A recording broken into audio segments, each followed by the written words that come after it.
This morning we want to talk about hope, and I want to start with the question, what are you hoping for?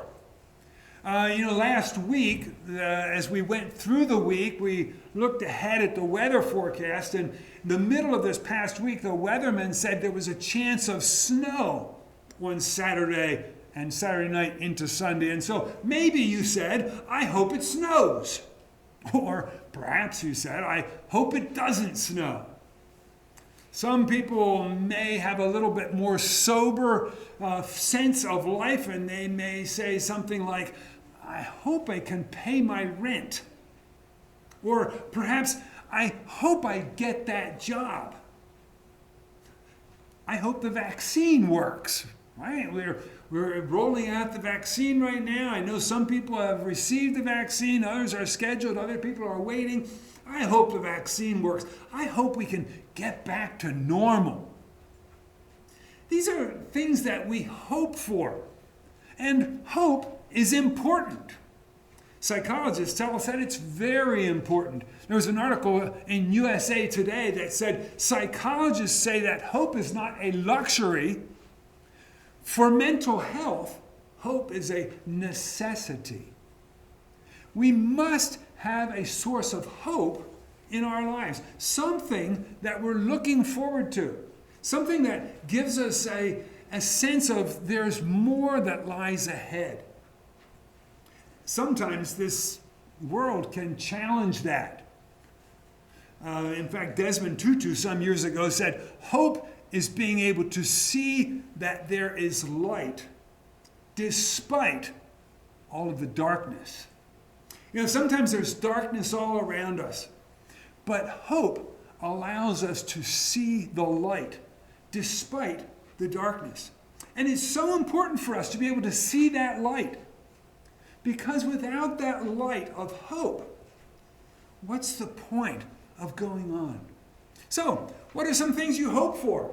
I'm almost 66 years old now. I talk about sometimes maybe retiring.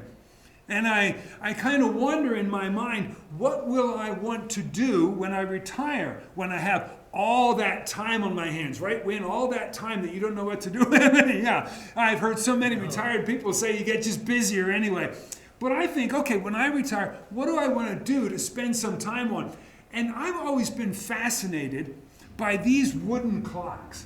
These things that are made of wood, they've got gears inside that make them run, and I just think it's cool to look at them, and I imagine myself as an engineer someday designing one and maybe building it on my own, and I think that's something I might like to do in my retirement. And so I said to my family, you know what, for Christmas, go together and buy me a kit, one that's kind of pre-cut out that I just have to put together, and let's see if I can really do this thing. And they did that. They got me the kit.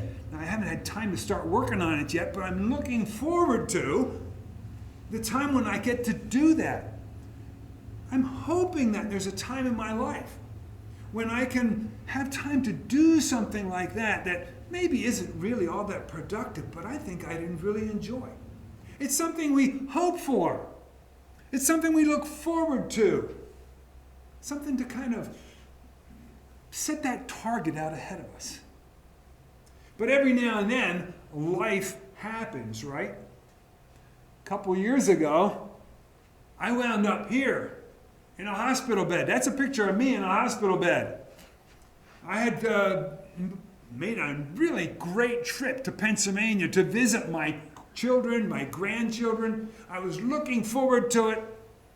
A week or so before the trip came up, I started feeling a little bit funny. I just wasn't quite right, but I was determined to make that trip, and we did. We flew out. I didn't feel well, but we flew to Pennsylvania. We were there the first night, and I fainted in the middle of the kitchen floor of the place we had rented. My wife rushed me to the hospital, and I wound up in the hospital for, I don't know, what was it, about 3 days? Pretty serious condition, something that if it was not taken care of could have been very life-threatening. Praise the Lord, we were able to take care of it. But those things happen in our lives, and they can take away our hope. They can steal our hope, our picture of the future, our dreams and our goals. What do we do in those situations, in those circumstances? I'm going to play another song for us, and this one gives us some advice when those things happen. Listen to the words.